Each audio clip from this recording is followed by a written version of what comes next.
She stood beneath the glowing runway lights while the stairs to the jet remained pulled away from her body, just inches out of reach. Boarding passes fluttered in wind. Engines hummed. The plane, bearing her corporate insignia, was ready for takeoff. Everyone else was ushered forward without delay. But as she stepped closer, the crew subtly blocked her path. Time slowed. Phone cameras rose. A quiet tension thickened the air. No explanations were given, only disbelief in their eyes. They thought she didn't belong here. What they didn't know was that the jet behind them wasn't somebody else's luxury, it belonged to her company. And before the wheels could ever rise into the sky, the greatest crash that night wouldn't involve an aircraft, it would destroy careers. Maya Cole was raised around departure gates, but never inside them. Her mother cleaned aircraft cabins overnight while Maya slept in airport waiting rooms, doing homework under flickering lights. Watching wealthy travelers move freely through terminals left Maya with two choices: accept her place outside the gates or build a future that erased them. She chose the second. Through relentless study and fearless entrepreneurship, Maya rose into aviation technology, designing systems that optimized corporate flight scheduling. Industry leaders first dismissed her, then adopted her innovations once profits soared. By her late 30s, Maya wasn't merely successful. She quietly owned stakes in multiple charter fleets and held executive lease authority over several long-range jets. Yet success never changed her travel habits. She disliked attention. No security teams, no glam squads. She preferred blending into the background like she always had. That night, she arrived straight from back-to-back negotiations to return home for her mother's retirement celebration.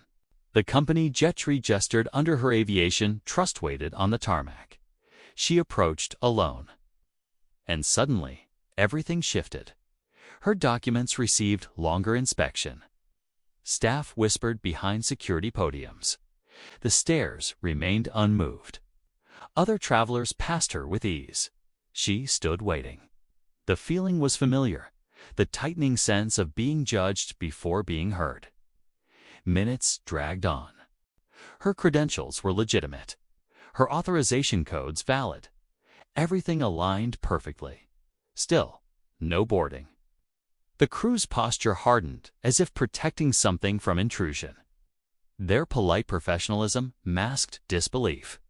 They reran clearances unnecessarily. Delayed responses quietly snowballed into refusal.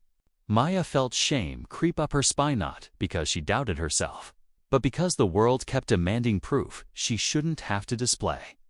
From the terminal windows, strangers began filming. Whispers rippled. Nobody intervened. This wasn't confusion. It was bias wearing a uniform of procedure. She contacted corporate flight operations while standing on the runway, voice calm. Rapid confirmations tore through digital systems. Headquarters verified ownership leases. Aviation management alerted airport command.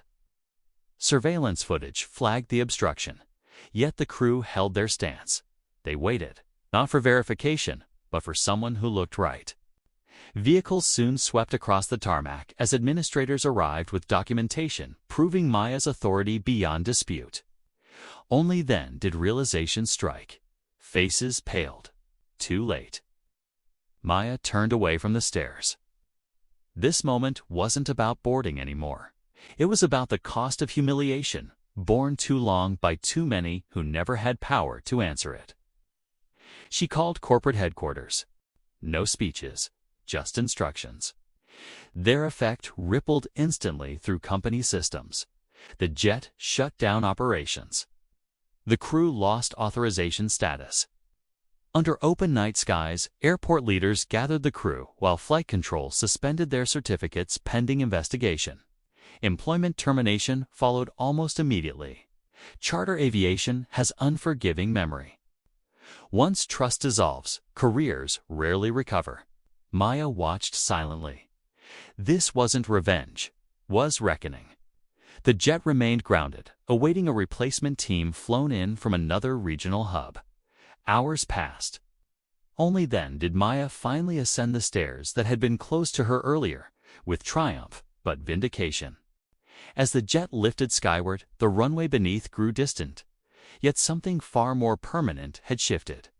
Silent injustice met visible consequence. The incident circulated quietly among aviation executives, reshaping compliance training nationwide. Policy rewrites emerged. Diversity screening for security personnel became mandatory across multiple charter firms. But Maya didn't linger on what she had ended. She focused on what she could build. She expanded her foundation, funding scholarships for Black women entering aviation leadership. Mentorship pipelines opened. Training programs launched dedicated to ensuring no one else would face disbelief disguised as protocol. Yet she knew the sad reality. Most people don't own jets. They don't command contracts or corporate fleets. When they're blocked, no administrators race in to confirm their worth. They leave quietly, unheard. That night didn't merely transform how Maya traveled, it reaffirmed why stories like hers must be told, because injustice survives silence, and power only changes it when someone dares to use it. So the question remains, how many dreams have already been grounded, simply because their owners never looked like they belonged on the runway?